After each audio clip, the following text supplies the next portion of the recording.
Welcome to వార్తా 9 news. ముందుగా బులెటిన్లోని headlines చూద్దాం. రాష్ట్రంలో ప్లాస్టిక్ నిర్మూలనకు సీఎం చంద్రబాబు శ్రీకారం. 4 ప్రధాన నగరాలతో పాటు 17 కార్పొరేషన్లలో సింగిల్ యూజ్ ప్లాస్టిక్ నిషేధం. 2 నెలల్లో సర్క్యులర్ ఎకానమీ తుది పాలసీ రూపకల్పన. ఏడాదిలోగా 3 ప్రాంతాల్లో సర్క్యులర్ ఎకానమీ పార్కుల ఏర్పాటు. హైదరాబాద్ ధర్నా చౌక్ లో మహాధర్నా నిర్వహణ. ఆపరేషన్ కగార్ను తక్షణమే నిలిపివేయాలని డిమాండ్. కేంద్ర ప్రభుత్వం వైఖరిపై ఆర్ నారాయణమూర్తి ఆగ్రహం.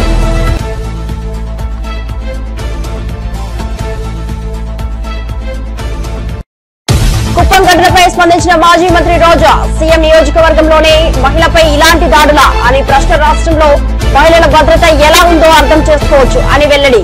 ఆడపిల్లల జోలికి వస్తే అదే చివరి రోజుల్లో సీఎం చంద్రబాబు. కులగణనపై రాహుల్ గాంధీ ఎప్పుడో మాట్లాడారు అన్న వి హనుమంతరావు. రాష్ట్రంలోని బీసీ ఎంపీలు నోరు విప్పాలి, లేకపోతే మీ ఇళ్ల ముందు ధర్నా చేస్తారని వెల్లడి.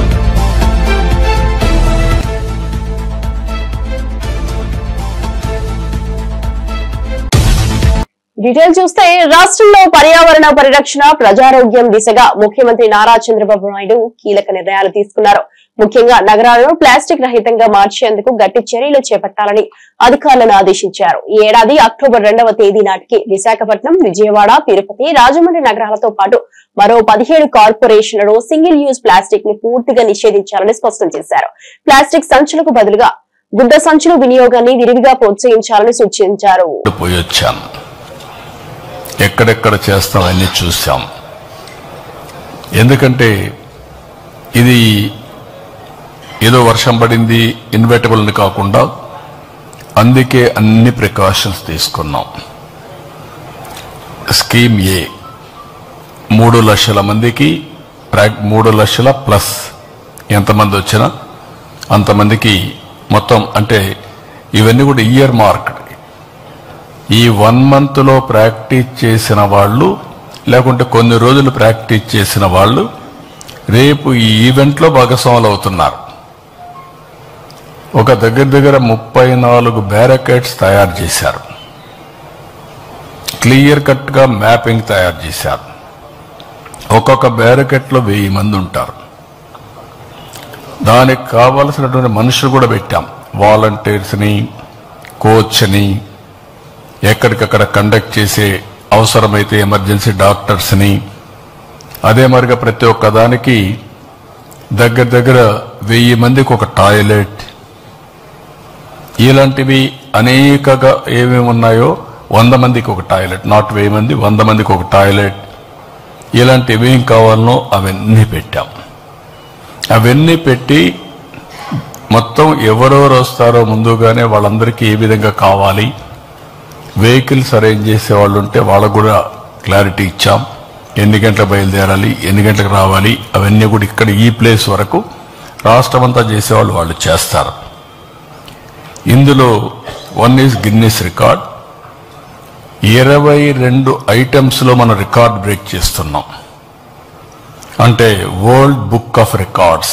రాష్ట్రంలో మహిళలపై పెరుగుతున్న అఘాయిత్యాలపై వైఎస్ఆర్సీపీ ఎమ్మెల్సీ వరదు కళ్యాణి తీవ్ర వ్యాఖ్యలు చేశారు. తాటా తీస్తా, తోడు తీస్తా అన్న పవన్ కళ్యాణ్ మౌనంగా ఎందుకు ఉన్నారని ప్రశ్నించారు. చంద్రబాబు ప్రాతినిధ్యం వహిస్తున్న కుప్పంలో టీడీపీ కార్యకర్త ఓ మహిళను రోడ్డుపై ఈడ్చి చెట్టుకు కట్టిన దారుణ ఘటనను కళ్యాణి మీడియా ముందు వెల్లడించారు. విశాఖ సత్యసాయిలోనూ టీడీపీ అనుబంధితులే మహిళలపై దాడులకు పాల్పడ్డారంటూ తీవ్ర ఆరోపణలు చేశారు. అధికార పార్టీ నాయకులే నిందితులవుతుంటే చర్యలు ఎందుకు తీసుకోవడం లేదని నిలదీశారు. రాష్ట్రంలో భద్రత లేదని, మహిళలు భయంతో జీవిస్తున్న పరిస్థితిని కళ్యాణి ఆవేదనతో వివరించారు. సాక్షాత్తు ముఖ్యమంత్రి సొంత నియోజకవర్గంలో ఎలాంటి సంఘటన జరుగుతూ ఉందంటే ఇంకా రాష్ట్రంలో ఉన్న మహిళలకి రక్షణ ఎక్కడ ఉంటుందని నేను అడుగుతూ ఉన్నాను. హోంమంత్రి గారు చెప్పారు, ఈ రాష్ట్రంలో కూటమి ప్రభుత్వం అధికారంలోకి వచ్చింది, మహిళలందరూ ప్రశాంతంగా నిద్రపోవచ్చు అని. సాక్షాత్తు ముఖ్యమంత్రి గారి సొంత నియోజకవర్గంలోనే ఒక మహిళ ఇలాంటి పరిస్థితులను ఎదుర్కొంది అంటే ఇంకా రాష్ట్రం అంతా ఎక్కడ ప్రశాంతంగా నిద్రపోతారు హోమ్ మినిస్టర్ గారు అని అడుగుతున్నా. ఇంత సంఘటన జరిగినా ప్రభుత్వం స్పందిస్తున్న తీరు మాత్రం చాలా దారుణం. ముఖ్యంగా హోంమంత్రి గారు ఒక మహిళా హోంమంత్రి అయ్యి వీడియో కాల్లో ఆవిడేమో మాట్లాడి స్పందిస్తారట. ఎంత దారుణం! వెళ్ళి ఏం జరిగిందో తెలుసుకోవచ్చు కదా. ఆవిడ తాను సొంత నియోజకవర్గంలో ఏం జరిగినా, మహిళల మీద అఘాయిత్యాలు జరిగినా వెళ్ళరు, సొంత జిల్లాలో ఏ మహిళల మీద ఇన్ని అఘాయిత్యాలు జరిగాయి, హత్యలు జరిగాయి, ఎక్కడికి వెళ్ళిన పరిస్థితి లేదు. నివాసం ఉంటున్న విశాఖపట్నంలో ఇన్ని అత్యాచారాలు జరిగిన ఎక్కడికి అయినా వెళ్ళి ఆ కుటుంబానికి భరోసా ఇవ్వడం, ఆ అమ్మాయిలకి ధైర్యం చెప్పడం ఉండే పరిస్థితి మనం చూడలేదు. అలాగే మొన్ననే చూసాము, అనంతపురం జిల్లాలో ఒక బాలికని 6 రోజుల క్రితమే తల్లిదండ్రులు కంప్లైంట్ ఇచ్చినా కనిపించడం లేదని పట్టించుకోకపోవడం వల్ల 6 రోజుల తర్వాత ఆ అమ్మాయి శవమై తేలిన పరిస్థితి చూసాము. ఇంత పెద్ద సంఘటన జరిగిన హోమ్ మినిస్టర్ గారు కనీసం పట్టించుకోలేదు. అలాగే శ్రీ సత్యసాయి జిల్లాలో తెలుగుదేశం పార్టీ కార్యకర్తలు ఒక మైనర్ బాలికను, ఒక దళిత మైనర్ బాలికను దారుణంగా వీడియోస్ తీస్తూ అత్యాచారం చేశారు. అది 6 నెలలు అత్యాచారం చేసి చాలా దారుణమైన పరిస్థితులను అక్కడ కూడా హోమ్ మినిస్టర్ గారికి వెళ్ళడానికి తీరిక లేదు, స్పందించడానికి కూడా తీరిక లేదు. అంత దారుణంగా అంత నిర్లక్ష్యంగా ఉండే పరిస్థితి మనం చూస్తూ ఉన్నాము. కానీ సాక్షి మీద తీసుకుంటే ఆ రోజు అక్రమ కేసు పెట్టడానికి, లేని విషయాన్ని సృష్టించడానికి, కంప్లైంట్ ఇవ్వడానికి మాత్రం ఈవిడికి తీరికుంది. వెంటనే పోలీసుల దగ్గరికి వెళ్ళి కంప్లైంట్ ఇవ్వడం జరిగింది. వీడియో కాల్లో స్పందించడం ఏంటి హోమ్ మినిస్టర్ గారు? స్వయంగా వెళ్ళి ఏం జరిగిందో తెలుసుకోవాలి కదా. మనం వైఎస్ఆర్సీపీ అధ్యక్షుడు జగన్మోహన్ రెడ్డి పర్యటనను అడ్డుకునే కుట్ర జరుగుతోందని పార్టీ సీనియర్ నేత మాజీ మంత్రి పి శైలజానాథ్ ఆగ్రహం వ్యక్తం చేశారు. మంగళవారం మీడియాతో మాట్లాడిన ఆయన సత్తెనపల్లికి జగన్ వెళ్తే చంద్రబాబు సర్కార్ కు ఏ ఇబ్బంది అని ప్రశ్నించారు. బాధిత కుటుంబాన్ని పరామర్శించేందుకు జగన్ కు హక్కు ఉందన్నారు. పొదిలిలో ప్రజల స్పందన చూసి టీడీపీ భయపడుతోందని ఆరోపించారు. రాష్ట్రంలో అప్రకటిత ఎమర్జెన్సీ అమలవుతోందని, బ్రిటిష్ చట్టాలతో వైఎస్ఆర్సీపీని అణచాలనే ప్రయత్నం జరుగుతోందని మండిపడ్డారు. 30 యాక్ట్ పేరిట పర్యటనను అడ్డుకోవాలని దుర్మార్గంగా అభివర్ణించారు. శాంతియుత నిరసనలకు రాజ్యాంగం హక్కు ఇచ్చిందని గుర్తు చేశారు. సంగతి ప్రపంచమంతా తెలుసు, బహుశా మీరు మర్చిపోయారేమో నాకు అనుమానంగా ఉంది. ఎందుకంటే చాలా కాలం క్రితం ఇది వచ్చిన చట్టం. ఇది 19లో రాలే. ఇది 1800 అద్దాలు కూడా ఎక్కడ పడ్డాము. ఇది 1861 సంవత్సరంలో నుంచి అమల్లో ఉంది. ఈ పోలీస్ యాక్ట్ అనేది 30 అనేది ఇప్పుడు దాదాపు 100 ఏళ్ళు దాటిపోయి 200 ఏళ్ళు దాటుతున్నట్లు దాదాపు అప్పటి నుంచి అమల్లో ఉంది. పోలీసుల బ్రిటిష్ రాజ్యం లాంటి రాజ్యంలో అత్యంత గట్టిగా, లేకుంటే మనం చదువుకున్న పుస్తకాల్లో దుర్మార్గంగా చట్టాలు అమలు చేయబడతా చేసి ఉంటే స్వాతంత్ర పోరాటంలో అన్ని సభలు సమావేశాలు ఎట్లా జరిగాయో అర్థం చెప్పగలరా మీరు ఎవరైనా? వాళ్ళు కూడా దీన్ని ఇంప్లిమెంట్ యొక్క అర్థం చేసుకోలే. వాళ్ళు కూడా ప్రజాస్వామ్యబద్ధంగా అర్థం చేసుకున్నారు. మీరు ఏది మాట్లాడినా పర్మిషన్ తీసుకోవాలా? రేపు శాంతియుతమైన నిరసనలకి భారత రాజ్యాంగమే అనుమతి ఇచ్చింది కదా. మీరు దాన్ని మర్చిపోతే ఎట్లా? అసలుకు మీరు ఆర్టికల్ 19A 19(1)B శాంతియుతంగా సమావేశం అయ్యే హక్కు భారత రాజ్యాంగం. సత్తెనపల్లిలో జరగబోయే జగన్మోహన్ రెడ్డి పర్యటనపై రాష్ట్రంలో ఆంక్షలు పెడుతున్నారని మాజీ మంత్రి బెడదల రజని మండిపడ్డారు. ఇక జగన్ వస్తున్నారన్న విషయం తెలిసిన వెంటనే కూటమి నేతలు ఎందుకు భయపెడుతున్నారని ఆమె ప్రశ్నించారు. ఎక్కడా లేని ఆంక్షలు ఎందుకు అమలవుతున్నాయన్న ఆమె ప్రశ్నిస్తూ మన రాష్ట్రం ఎమర్జెన్సీలో ఉందా అంటూ తీవ్ర స్థాయిలో స్పందించారు. ప్రజలతో మమేకం కావడానికి పర్యటనకు వెళ్లే జగన్ కు ఇలాంటి ఆటంకాలు ఎందుకని నిలదీశారు. అంత అవసరం ఏముంది? ఎందుకంత భయం? అంటే కూటమి ప్రభుత్వము ఫెయిల్ అవుతుంది. జనాదరణ అనేది ఈ రోజు వైఎస్ఆర్ కాంగ్రెస్ పార్టీకి, నాయకుడు జగన్మోహన్ రెడ్డి గారికి పెరుగుతుంది. మీరు చేస్తున్నటువంటి అరాచక పాలన తట్టుకోలేక ఈ రోజు జనం రోడెక్కుతున్నారు. రోడెక్కి వాళ్ళ యొక్క బాధల్ని, వాళ్ళకు నమ్మకం ఉన్నటువంటి, వాళ్లకు న్యాయం చేస్తాడని నమ్మకం ఉన్నటువంటి ఒక నాయకుడికి చెప్పుకోవడానికి రోడెక్కుతుంటే మీరు ఇదంతా కంట్రోల్ చేయాలి, ఈ గవర్నమెంట్ ఫెయిలియర్ అనేది, కూటమి ప్రభుత్వం ఫెయిల్ అవుతుందని పబ్లిక్ గ్రహిస్తున్నారు. మంచి గ్రాఫ్ వస్తుంది, వైఎస్ఆర్సీపీకి ఒక గ్రాఫ్ పెరుగుతుంది. కాబట్టి దీన్ని మొత్తం కనపడకుండా చెయ్యాలని చెప్పడానికే ఈ ఆంక్షలు విధిస్తా ఉన్నారు. ఖచ్చితంగా మేము చెప్తా ఉన్నాము. ఏదేమైనప్పటికీ రేపటి ప్రోగ్రాం జగన్మోహన్ రెడ్డి గారు వస్తున్నారు. ఇదే కాదు, ఇదే కుటుంబానికి కాదు, ఇలా అన్యాయంగా, ఇలా ఏ ఇబ్బందుల్లో ఉండి ఎవ్వరు బాధపడినా అలాంటి కుటుంబాలకు ఇక్కడే కాదు రాష్ట్రంలో ఎక్కడైనా కూడా మన నాయకుడు జగన్మోహన్ రెడ్డి గారు ఖచ్చితంగా వస్తారు, పరామర్శిస్తారు, ఆ కుటుంబాలను ఆదుకుంటారు, అండగా నిలబడుతున్నారని చెప్పి చెప్తున్నాము. ఇక దీని మీద ధ్యాస లేదు వీళ్ళకి. ఇక దేని మీద ధ్యాస ఉందంటే వాళ్ళకి పూర్తి స్థాయిలో కూడా వీటి మీద ధ్యాస ఉంది. మా నియోజకవర్గంలో ఈరోజు చిలకలూరుపేట నియోజకవర్గంలో నాదెండ్ల మండలంలో ఇద్దరు రైతులు దారుణంగా ఏ విధంగా ఆత్మహత్య చేసుకొని చనిపోయారో ఈరోజు ఈ వార్త అందరూ కూడా వినే ఉంటారు. ఎందుకు జరిగింది ఆత్మహత్య? ఆ రైతుకు అంత కష్టం ఎందుకు వచ్చింది? ఎందుకంటే కూటమి ప్రభుత్వం వచ్చాక రైతుకి న్యాయం జరగట్లేదు. రైతు కష్టాలు ఏ విధంగా ఉంది, ఎంత బాధల్లో ఉన్నాడు, ఆ బాధ తట్టుకోలేక ఈరోజు ఆ రైతులు ఆత్మహత్య చేసుకున్నారు. దీని బాధ్యత ఎవరు తీసుకుంటారు? దీనికి కారణం ఎవరు? కూటమి ప్రభుత్వం కాదా? ఇవేం పట్టవు. ఇప్పుడు ఇలాంటి డిస్టర్బెన్స్లు చేయాలి, రెడ్ బుక్ రాజ్యాంగం అమలు చేయాలి, జగన్ గారి ప్రోగ్రామ్ వస్తే జనాలను అడ్డుకోవాలి. దీని మీద ఉన్నటువంటి ఫోకస్ దేని మీద లేదు, పబ్లిక్ మీద లేదు, పబ్లిక్ ఇంట్రెస్ట్ కోసం పనిచేసే దీనికి లేదు, ప్రజలకు కావాల్సినటువంటి పనుల మీద లేదు, సామాన్యుడికి ఏదన్నా మంచి చేద్దామన్నటువంటి ఆలోచన లేదు. ఎంతసేపు ఇలాంటి రాజకీయాల మీద అన్వాంటెడ్ గా వేస్ట్ ఆఫ్ టైం అనొచ్చు. రేవంత్ రెడ్డి సర్కార్ చేస్తున్న అభివృద్ధి చర్యలు బీఆర్ఎస్ నేతలకు మింగుడు పడటం లేదని రంగారెడ్డి జిల్లా అధ్యక్షుడు TUFIDC చైర్మన్ చల్లా నరసింహారెడ్డి వ్యాఖ్యానించారు. రాష్ట్రంలో వేగంగా జరుగుతున్న అభివృద్ధి కార్యక్రమాలు, సంక్షేమ పథకాలు ప్రజల్లో విశ్వాసం పెంచాయన్నారు. ఈ స్థాయిలో పనిచేస్తున్న కాంగ్రెస్ ప్రభుత్వాన్ని విమర్శించడం బీఆర్ఎస్ కు అలవాటైపోయిందని ఎద్దేవా చేశారు. ఎన్నికల సమయంలో ఖాళీ మాటలకే పరిమితమైన బీఆర్ఎస్ ఇప్పుడు రేవంత్ పాలనను చూసి అసూయతో తిప్పలు పడుతోందని వ్యాఖ్యానించారు. ప్రజల మద్దతుతో సాగుతున్న ప్రభుత్వం అభివృద్ధి మార్గంలో ముందుకు వెళ్తుందని ఆయన తెలిపారు. కాంగ్రెస్ పార్టీ ఏదైతే రాష్ట్ర ముఖ్యమంత్రి రేవంత్ రెడ్డి గారు నిరంతరం 24 గంటల్లో 18 గంటలు ప్రజల సంక్షేమ కోసం, రైతుల గురించి 58,000 ఉద్యోగాలు యువతకు ఇవ్వడము, అదేవిధంగా గ్రూప్ 1, గ్రూప్ 2 ఎగ్జామ్స్ పెట్టడము, వారు చూసి వారి కళ్ళు బహిర్గతం చేసుకోలేని పరిస్థితుల్లో నిప్పులు చేయాలనే ఆలోచనతో కేటీఆర్, హరీష్ రావు గారు నిరంతరం పత్రికలలో, టీవీలలో వచ్చి మేమేదో చేశామని చెప్తున్నారు. ప్రజలు నమ్మే పరిస్థితి లేదు. రేపు రాబోయే లోకల్ బాడీ ఎలక్షన్లో, పంచాయతీ ఎలక్షన్లు కానీ, మండల ఎలక్షన్స్ కానీ వారు డిపాజిట్లు కూడా దక్కాయి. పూర్తిగా టీఆర్ఎస్ పార్టీ ఏదైతే ఉందో దాన్ని బీఆర్ఎస్ గా పెట్టి దాన్ని ఒక సముద్రంలో ముంచే విధంగా ప్రయత్నం చేయడం జరిగింది.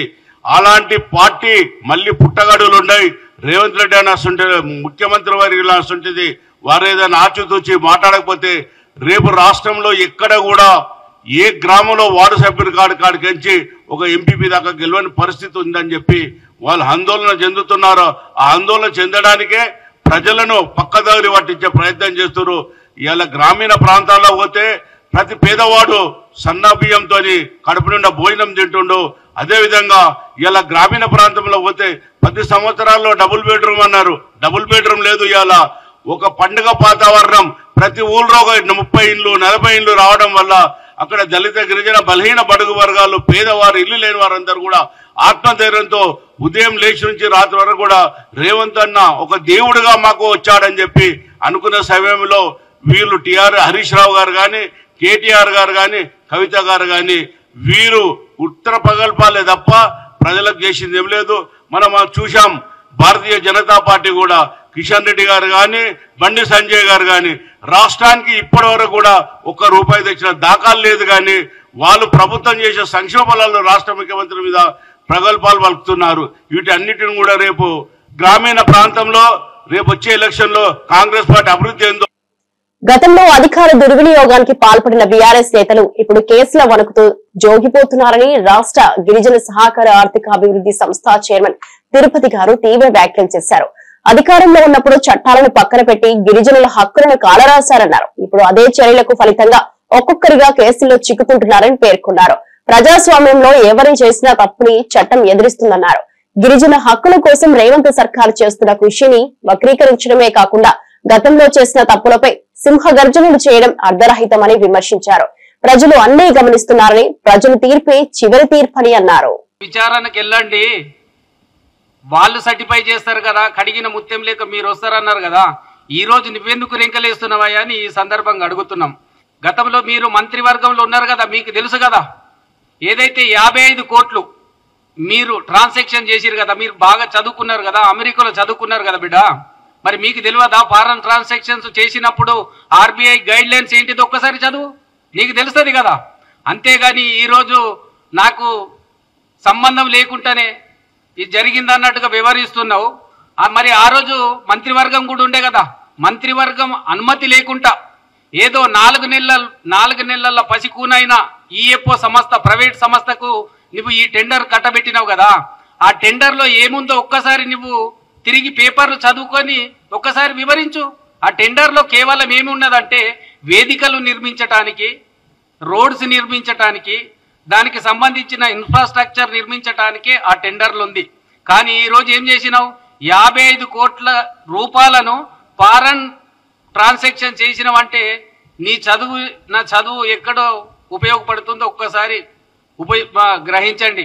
ఎందుకంటే ఈరోజు 18 నెలలలో అనేక సంక్షేమ కార్యక్రమాలు చేస్తున్న గౌరవ ముఖ్యమంత్రి వర్యులు రేవంత్ రెడ్డి గారి మీద మీరు అనేక దుర్భాషలు ఆడుతున్నారు. ఇక్కడ కాంగ్రెస్ శ్రేణులందరూ కూడా ఈరోజు తిరగబడితే తెలంగాణ రాష్ట్రంలో నీవు ఉండవు, మళ్ళీ బీహార్కి పారిపోవలసిన అవసరం ఉన్నది. ఎందుకంటే మీ మూలాలు అక్కడే అని పదే మీ అయ్యగారు చెప్తుంటారు కదా, మళ్ళీ మీరు బీహార్కి వెళ్ళవలసి వస్తుందని ఈ సందర్భంగా తెలియజేస్తున్నాం. ఎందుకంటే ప్రజాపాలనలో చాలా స్పష్టంగా మీరేమైనా సూచనలు ఇవ్వాలనుకుంటే మా ముఖ్యమంత్రి వర్యులు రేవంత్ రెడ్డి గారు ఒకటే చెబుతున్నారు, మేము వైట్ పేపర్లో ఉన్నాం, వైట్ పేపర్ ద్వారా ఉన్నాం, మీరు ఏదైనా సలహాలు సూచనలు ఇవ్వాలంటే మీరందరూ కూడా మా దగ్గరికి వచ్చి, మీరు కనీసము మీ అయ్యా ఇప్పటి వరకు అసెంబ్లీకి వచ్చి ప్రతిపక్ష పాత్ర పోషిస్తలేడు కదా, దాని గురించి మాట్లాడండి. అంతేగాని మీకు మాటలు వచ్చు కదా అని మాట్లాడడం సరికాదని ఈ సందర్భంగా హెచ్చరిస్తున్నాం. మరి మీరు తెలంగాణ రాష్ట్రంలో తిరగలేని పరిస్థితి కూడా వస్తుంది ఇదే విధంగా మీ మాటలు కొనసాగిస్తే. ఎందుకంటే ఇప్పుడు దర్యాప్తు సంస్థ ఏదైతే విచారణ చేపడుతుందో వాళ్ళు అడిగిన ప్రశ్నలకు సమాధానం చెప్పండి. అంతేగాని లొట్టపీసు కేసు, ఈ కేసు, ఆ కేసు అంటే జనాలు ఊరుకుంటారు అనుకుంటున్నవేం బిడ్డ. మీరు ఒకసారి గతంలో మీ పైన ఏవేవి కేసులు అయినాయో ఆ కేసులన్నీ కూడా బయటపడతాయి. మీరు నిర్దోషులని సంకలు గుద్దుకుంటున్నారు, జైలుకు పోవడం ఖాయమని ఈ సందర్భంగా తెలియజేస్తున్నాం. సామాజిక న్యాయం కులగణన ద్వారానే సాధ్యమవుతుందని మాజీ ఎంపీ వి హనుమంతరావు స్పష్టం చేశారు. నేటి సమాజంలో బహుళ జనాభా ఉన్న వెనుకబడిన తరగతులు న్యాయంగా తమ వాటా పొందాలంటే కులగణన తప్పనిసరి అన్నారు. రాజకీయాల్లో, ఉద్యోగాల్లో, సంక్షేమ పథకాల బెనిఫిట్స్ లో వారిని తక్కువ చేయకుండా చూడాలంటే వారి జనాభా గణాంకాలు స్పష్టంగా ఉండాలన్నారు. దేశవ్యాప్తంగా ఈ అంశంపై చర్చ మొదలవడం హర్షణీయమని, అన్ని పార్టీలు దీనిపై స్పష్టమైన నిలువ తీసుకోవాలని కోరారు. కులగణన చేపట్టడం ద్వారా గల అడ్డంకులు తొలగించి సమాన హక్కులు కలిగించే దిశగా ముందడుగు వేయాల్సిన అవసరం ఉందని వి హనుమంతరావు పిలుపునిచ్చారు. రోడ్ల మీదకి వచ్చేస్తాం, నువ్వు ఎందుకు చేస్తున్నావు? సెన్సస్ కాదు, మేము కులగణన కాదు. సెన్సస్ లో క్యాస్ట్ వైజ్ సెన్సస్ అని ఎందుకు పెట్టాలి? ఆ ఓటు ఎందుకు తీసేసినావు? ఓన్లీ సెన్సస్ ఎవరికి సెన్సస్? జనాభా ఎంత ఉందో తెలుసుకోవడం కాదు, జనాభాలో మా సంఖ్య ఎంత ఉన్నది, బీసీలు ఎంతమంది ఉన్నారు, ఎస్సీలు ఎంతమంది ఉన్నారు, ఎస్టీలు ఎంతమంది ఉన్నారు, మైనార్టీలు ఎంతమంది ఉన్నారని దీని మీద పోరాటం చేయడానికి చిత్తశుద్ధి ఉన్నది. అన్ని రాజకీయ పార్టీలను అపీల్ చేస్తున్నా, ఇది సెన్సస్ కాదు, క్యాస్ట్ వైజ్ సెన్సస్ చేస్తేనే మా సంఖ్య తెలుస్తుంది, దానివల్ల మాకు బడ్జెట్ పెరుగుతుంది, అదేవిధంగా ఉద్యోగాలలో అవకాశం వస్తుంది, మా స్థితిగతుల్లో మార్పు వస్తుంది. అంతేగాని నువ్వు సెన్సస్ చేసేసి కేవలం డీలిమిటేషన్ గురించి సెన్సస్ కనిపిస్తుంది, కానీ మా సంఖ్య జనాభాలో ఇక్కడ తెలంగాణ చేస్తే 56% అని రేవంత్ రెడ్డి చెప్పాడు. కనుక ఇక్కడ ఒక దిక్సూచి తెలంగాణ నుంచి ఈ క్యాస్ట్ వైజ్ సెన్సస్ ఏ విధంగానైతే కులగణన చేసి 42% ఇచ్చిన తెలంగాణలో అదే దిక్సూచి ఇవాళ కర్ణాటకలో కూడా పెట్టాలని రాహుల్ గాంధీ చెప్పాడు, అదేవిధంగా మల్లికార్జున చెప్పాడు. ఈ యుద్ధం ఇక్కడికెళ్ళే మొదలరా బాబు, ఎట్లా జరుగుతారు? క్యాస్ట్ వైజ్ సెన్సస్ చేయక ఓన్లీ సెన్సస్ చేస్తే మాత్రం దీని మీద మా పోరాటం కొనసాగుతుంది. ఎంత దూరమైనా పోతాం రా బాబు. నువ్వు ఈ చేసి లాభం ఎవరికి చేస్తున్నావు? మాకు కాదు. నీకు డీలిమిటేషన్ లో కొన్ని సీట్లు కొట్టేసి ఉత్తర భారతానికి లాభం చేయడానికి ప్రయత్నం చేస్తున్నది, ఇది నడవదు. నేను అప్పీల్ చేస్తున్నా, మా రాష్ట్రంలో ఉన్న బీజేపీ ఎంపీలు బీసీలు ఉన్నారు, వారు నోరిప్పకపోతే మాత్రం వాళ్ళ ఇంటి దగ్గర కూర్చొని ధర్నాలు చేస్తా. నేను ఇడివరే బాబు, ఇది జరగాలి, కులగణ జరగాలి.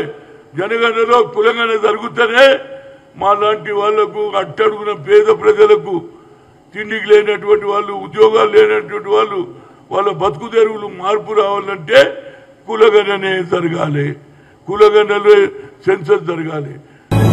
ఆంధ్రప్రదేశ్ లో మహిళలకు రక్షణ లేకుండా పోయిందని మాజీ మంత్రి ఆర్కే రోజా తీవ్రంగా విమర్శించారు. సీఎం చంద్రబాబు సొంత నియోజకవర్గమైన కుప్పంలో ఓ మహిళను చిన్న బిడ్డ ముందే చెట్టుకు కట్టేసి దారుణంగా కొట్టారని పేర్కొన్నారు. రాష్ట్రంలో మహిళల భద్రత స్థాయిని ఇది అర్థం చేసుకునేలా చేస్తోందని ఆమె ఆవేదన వ్యక్తం చేశారు. ప్రభుత్వ నిఘా మధ్యనే ఇలాంటి ఘటనలు జరగడం దిగజారుడు పాలనకు నిదర్శనమని మండిపడ్డారు. కుప్పంలో జరిగిన ఇన్సిడెంట్ చూస్తుంటే నిజంగా చాలా బాధాకరంగా ఉంది.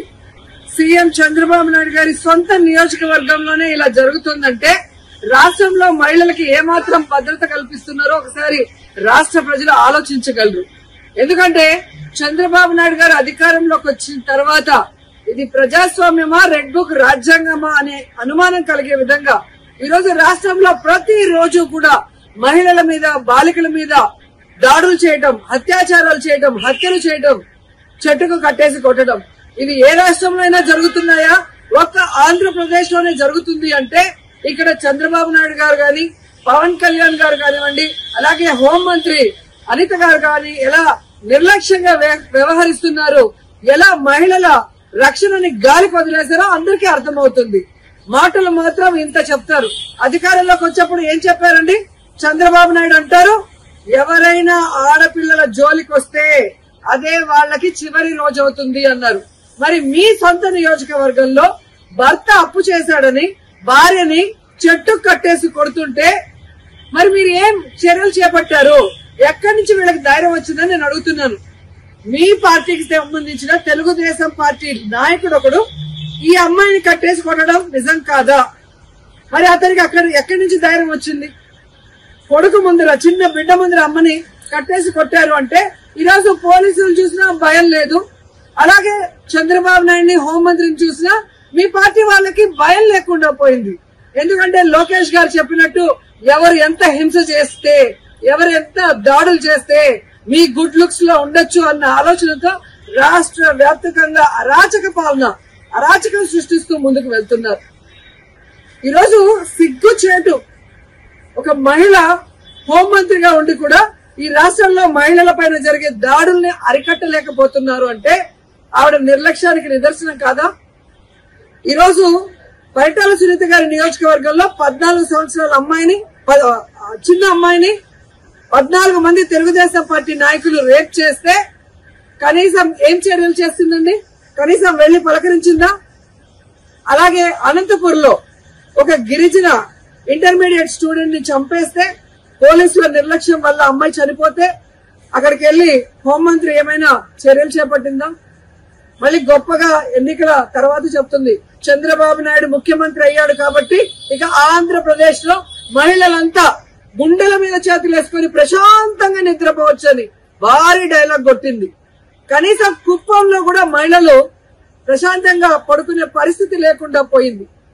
ఈ రోజు ఆవిడ సెల్ ఫోన్ లో ఏ విధంగా వీడియో కాల్ చేసి పరామర్శిస్తోందంటే ఈవిడ అహంకారానికి నిదర్శనం కాదని నేను అడుగుతున్నా. హోంమంత్రి అంటే రాష్ట్రంలో మహిళలకి, ప్రజలకి రక్షణ కల్పించాల్సిన బాధ్యత. చిత్తూరు జిల్లా కుప్పంలో మహిళా శిరీషను టీడీపీ కార్యకర్తలు పాశవికంగా వేధించిన ఘటన కలకలం రేపుతోంది. అప్పు తీర్చేందుకు కొంత సమయం ఇవ్వమని బ్రతిమాలినా వినకుండా ఆమె చీరలాగి చెట్టుకు తాళ్లతో కట్టేసి దారుణంగా కొట్టారని బాధితురాలు ఆవేదన వ్యక్తం చేసింది. ఆమె పిల్లవాడు మా అమ్మని కొట్టొద్దు అని ఏడుస్తుంటే వాడిని కూడా రోడ్డు మీద ఈడ్చేశారట. పిల్లాడి టీసీ చింపడానికి ప్రయత్నిస్తుండగా తన అడ్డంకికి ప్రతీకారంగా చిత్రహింసలు పెట్టారని తెలిపింది. 80,000 అప్పు చెల్లించలేదనే కారణంతో ఇంత దారుణానికి పాల్పడిన టీడీపీ కార్యకర్తలపై తీవ్ర ఆగ్రహం వ్యక్తమవుతోంది. బాధితురాలి కన్నీటి వ్యాఖ్యలు ప్రస్తుతం సోషల్ మీడియాలో వైరల్ అవుతున్నాయి. చేసినారు ముందు మా ఆయన్నే చేసినారు, నైటే తోడుకొని వెళ్ళి మా ఆయన దిగులు పడి వెళ్ళిపోయినాడు. నాకు ఆ పెళ్ళాం వద్దు, బిడ్డలో వద్దని. వాళ్ళ తమ్ముడికి 16 లక్షలు ముందుకు నిలిచి తీ ఇచ్చిన దానికి ఆ అప్పుకు దిగులు పడి మా ఆయన కొద్దిగా చేసినాడు. వాళ్ళు ఎట్లు ఇచ్చినారో అట్లా ఇస్తామని మంచిగానే చెప్తా ఉన్నాం, వినలేదు. చాలా దారుణంగా కొట్టి మా పిల్లోడు ఏడుస్తాంతో రోడ్డుకి ఇచ్చేసి మారి చేసిండారు. ఇస్తాము, మాకు ఏదైనా లోన్ ఈయన వస్తే ఇస్తామని చెప్పినాము. ఈ మారి చేస్తున్నారు. చీరనంతా ఇప్పి కొట్టి తాడు తీసుకొచ్చి కట్టేసి మూతినంతా గిల్లి గొంతు పిసికి చంపేస్తామని బెదిరించినారు. చెప్పితే కూడా లేదు. దారులు పోయి వచ్చేవాళ్ళు ఈ మారి కట్టేయడం లేడీస్ని తప్పు అని చెప్పిన తర్వాత అప్పుడు కూడా ఏం లేదు. ఏమన్నా ఉంటే నువ్వు కట్టేసి తీసుకెళ్ళని చాలా దారుణంగా కొట్టినారు సార్. లోపల ఈ మారి చేస్తా ఉన్నారు. ఆ ఊర్లో పోయేదానికి వచ్చేదానికి లేదు. తెగ ఇచ్చి నేను పోయినాను నారాయణపురానికి. ఈ మారి చేస్తున్నారు. నేను వస్తే ఇట్లా చేస్తారని ముందునే చెప్తుంది. అయినా ఏం లేదు. తల్లిగా వచ్చి సంతకం పెట్టి టీసీ తీసుకొని పోవాల, పిల్లల భవిష్యత్తు ఇది అని చెప్పినారు. నేను నిన్న 1 గంట 10 నిమిషాలకు వెళ్ళినాను. ఆ 1 గంట 10 నిమిషాలకు ఆ మారి జరిగింది. నేను పోయేటప్పుడే ఇంటి దగ్గర రోడ్డు పక్కన కాసు కూర్చున్నారు. టీసీ తీసుకొని బయట వచ్చేటప్పటికి ఈ మారి చేసినారు. మునికేనప్ప, రాజా, వెంకటమ్మ, జగదీశ్వరి. పింఛన్ డబ్బులు కూడా మా పాపకి ఇచ్చేదాన్ని అప్పులు ఇచ్చిన వాళ్ళు పాప చేతులనికి పెరుకొని ఉండారు. 3 నెలలుగా పింఛన్ అయితే ఇయ్యలేదు. ఆ పాప ఇచ్చేదానికి మా అమ్మది అప్పు చేసింది ఇస్తానని వస్తే కూడా బెదిరించినారు మా పాపని. నాకు 3 పిల్లోళ్ళు, హ్యాండిక్యాప్, ఒక పాప, 2 ఆడపిల్లోళ్ళు, 1 కొడుకు. మా కొడుకుని తీసుకెళ్ళినాను. వాడిని ఈడ్చి రోడ్డుకి వేసేసి మా అమ్మను కట్టొద్దంటే కూడా ఈ మారి తాడేసి లాగి కట్టినారు. తీసుకుని దాన్ని ఇస్తామని ఏమను మంచిగానే చెప్తా ఉన్నాను. అయినా వినలేదు. నా మెడలో ఉండే బొట్టునే కూడా నా మొగుడు బాగుంటే చాలు, ఒకప్పుడు బాగా బతికినోడు, 1,00,000 తీస్తే 1,00,000 వడ్డీ కట్టిండాడు. ఊరికి వచ్చేదానికిలే పోయేదానికిలా. మాకేదో కాలనీ ఇల్లు వచ్చింది. ఆ కాలనీ ఇల్లు కట్టుకుంటే దాన్ని అమ్మేసేయి అంటూ ఉండరు. మా అమ్మ వాళ్ళు కొంచెం హెల్ప్ చేస్తున్నారు. ఇల్లు లేక వాకిలు లేక ఏదో చిన్న ఇల్లు మా మొగుడి ఇల్లు. మేమేదో కష్టపడి మా పింఛన్ డబ్బులు మా పాపకు వచ్చింది ఇంతో కొద్దిగా కూడిపెట్టి మా నగ నట్రా ఉంటే పెళ్లికేసింది. ఇల్లు కట్టుకొని ఉన్నాం. ఊరికైనా అప్పు చేసి ఇల్లు కట్టుకొని ఉండారని ఈ మారి సతాయిస్తారు మమ్మల్ని. చాలా టార్చర్ పెడతారు. ఊరు పోయేకలే వచ్చేకలేదు. మా పిల్లలు 1 సంవత్సరము ఆడ తినేదానికి ఉండేదానికి చాలా కష్టపడి ఉన్నారు. స్కూల్కి పోయేటప్పుడు వచ్చేటప్పుడు ఆ మారి సాపిస్తారు. పిల్లల్ని కత్తితో పొడుస్తాము, మూట్లు కసి కడతాము. అప్పు ఇవ్వకపోతే మీ నాన్న ఎక్కడున్నారు, మీ అమ్మ ఎక్కడున్నారు అని. అడిగిన వాడే నక్సలైట్, అడగని వాడు ఆల్ రైట్ అంటూ ప్రభుత్వంపై ఆగ్రహం వ్యక్తం చేసిన సినీ నటుడు ఆర్ నారాయణమూర్తి ఆరోపణలు తీవ్ర చర్చనీయాంశమయ్యాయి. అటవీ సంపదను అంబానీ, అదానులకు కట్టబెట్టేందుకు మావోయిస్టులను చంపుతున్నారని ధ్వజమెత్తారు. అణిచివేయాల్సింది మావోలు కాదు, దోపిడీ వ్యవస్థని అన్నారు. హైదరాబాద్ ధర్నా చౌక్ లో జరిగిన మహాధర్నాలో పాల్గొన్న ఆయన ఆదివాసులపై జరుగుతున్న దమన చర్యలపై ఫైర్ అయ్యారు.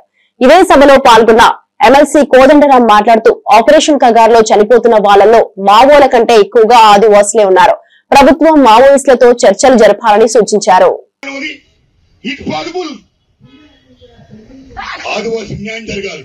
ఏ ఫిఫ్త్ షెడ్యూల్ ఉందో, రాజ్యాంగంలో ఏ ఆదివాసుల హక్కులు ఉన్నాయో, ఏ వన్ ఆఫ్ 70 యాక్ట్ ఉందో, ఏ సంకల్ప పరిణ యాక్ట్ ఉందో, ఏ చోటా నాగ్పూర్ టెనెంట్ యాక్ట్ ఉందో, ఆ యాక్టులన్నీ మేము ఇంప్లిమెంట్ చేయకుండా ఆదివాసీలు ఆ మూల సంపద, ఆ మూల వనరులు, మూల వస్తు చెందకుండా మీరు ఉద్యమాన్ని చేయటండి.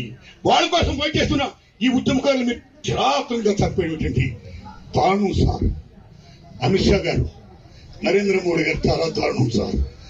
మీరు ఆపరేషన్ సింధూర్ పేరు చెప్పి శత్రు దేశమైన పాకిస్తాన్ తో ఏ ట్రంప్ గారు చెప్పారనో, పాకిస్తాన్ ప్రాధాయపడిందని మీరు చర్చలు జరిపారే. అలాంటిది భారత మాత ముద్దు బిడ్డలు, ఈ ఉద్యమకారులు వాళ్ళు ఏం నేరం చేశారు, ఏం ఘోరం చేశారు, మాకు శాంతి చర్చలు కావాలి అని కోరారు. వాళ్ళు ఎందుకు మీరు ఇంప్లిమెంట్ చేయరు? ఎందుకు మీరు వాళ్ళ హానర్ చేయరు? ఎందుకు వాళ్ళు చర్చలు కోరారు? వాళ్ళ పుట్టడం కోసం కాదు, వాళ్ళ ప్రాణమిత్తో కాదు. ఎందుకంటే ఊరిని, వాళ్ళని, అమ్మని, బాబుని, సమస్తాన్ని వదిలేసి ప్రజల కోసం ప్రాణాలు తెగించి పణంగా పెట్టి వీళ్ళు పోరాడుతున్న వాళ్ళు వాళ్ళ ప్రాణం కోసం వాళ్ళు చర్చలు జరుపుకున్నాడు కదా. ఈ ప్యాటర్న్లో అనేక మంది అమ్మాయికి ఆదివాసి చనిపోతున్నారు, వాళ్ళు చావకూడదు అని వాళ్ళు అడిగారు సార్. ఏం సార్ ధర్మం ఇది? చర్చలు జరపండి సార్, శాంతులు జరపండి సార్. అయ్యా నరేంద్ర మోడీ గారు, మీరు మాట్లాడితే రామరాజ్యం అంటారు, వాళ్ళు హిందూ దేశం ఉంటారు, హిందూ రాజ్యం అంటారు, రామభక్తులు అంటారు. మేము రామభక్తులమే, మేము హిందువులమే సార్. రామరావణ యుద్ధం జరిగినప్పుడు